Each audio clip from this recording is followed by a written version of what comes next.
Have you ever really stopped to think about that device in your hand? The one you might even be watching this on right now? It's a genuine modern miracle. But where does all that amazing tech really come from? Well, the answer is probably not what you're thinking. Let's peel back the curtain and see what's really going on inside.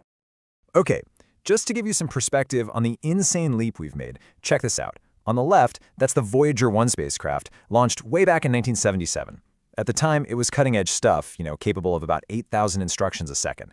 And on the right, that's your average smartphone, which can process 14 billion instructions per second. I mean, that's not just a difference, that's a whole different universe of computing power. So that leads to the big question, right? What is the secret sauce? What are those fundamental building blocks that let your phone do everything from navigating a new city to streaming a movie to listening to your voice commands all at the same time? And here it is. This is the big reveal. The internet itself. GPS, the cellular networks that connect everything, even the basic tech behind voice activation.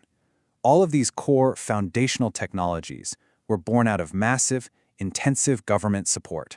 That's right, the things that make your phone smart didn't start in some Silicon Valley garage. They started as huge, publicly funded research projects.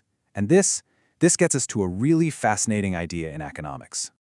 It's this idea called the spillover effect. You can think of it like a hidden ripple that spreads out from every great idea, where the benefits go way, way beyond the original inventor. The official term for this is a positive externality. It's basically when a new idea or a new piece of technology creates benefits for lots of other people, other companies, society in general, who didn't actually have to pay for all that initial expensive research. The knowledge just kind of spills over, and everyone gets to use it.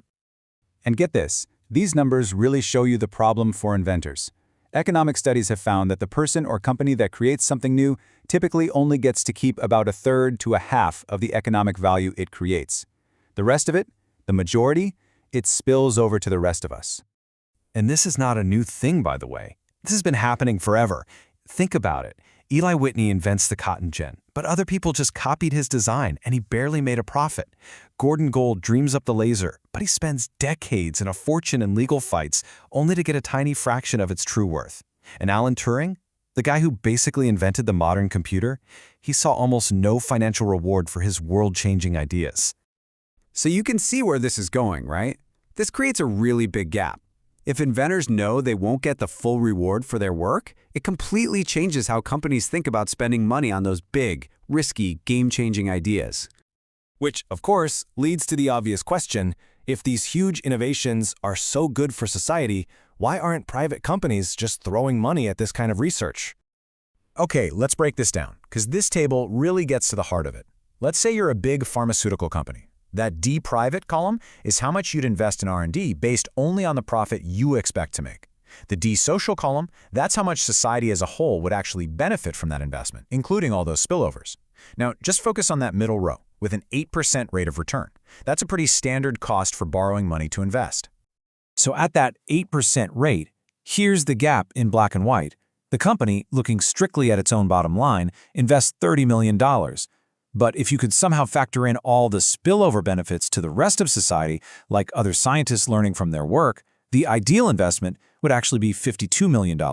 That's a $22 million gap right there. And here's the bottom line. Because a private company knows it can't capture all the value from its big, foundational ideas, it has a very strong incentive to invest less than it should. The private reward is just too small compared to the huge reward for all of society. So what's the fix? Well, this is exactly where public policy can come into play. If the private market isn't going to fill that investment gap on its own, governments can step in and create policies to bridge it.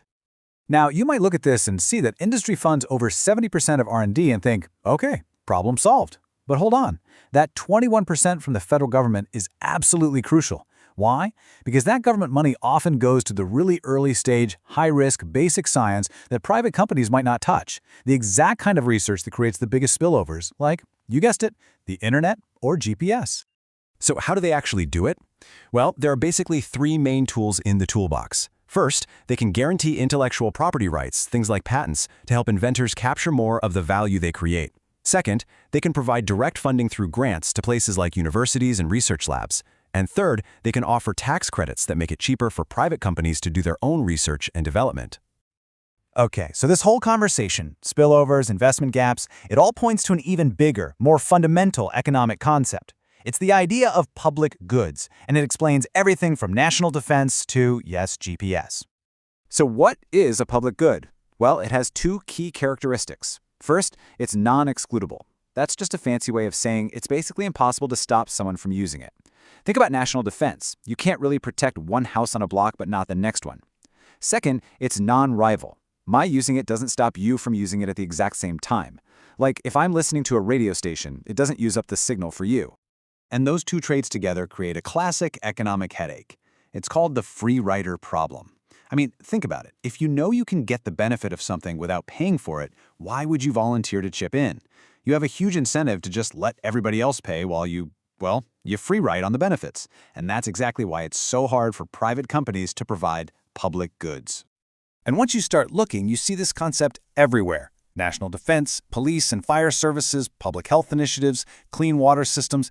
These are all examples of public goods that are absolutely essential for society, but are really hard to provide through a purely private market. And this brings us right back to your phone. Full circle. GPS started as government research, and now it's provided as a global public good. It's non-excludable and non-rival. We never really think about the billions of dollars it costs to keep that system running, but you can bet we would think about it if it suddenly disappeared. It's a massive, positive externality that literally all of us free ride on, every single day. So, when you really think about it, the secret inside your phone isn't just about silicon chips and code. It's about this incredible dance between private companies and public investment, which kind of leaves us with one final big question. What's the next GPS? What's the next internet? What's the next great spillover that's going to completely redefine our world? And who's going to be brave enough to take that first massive risk to create it?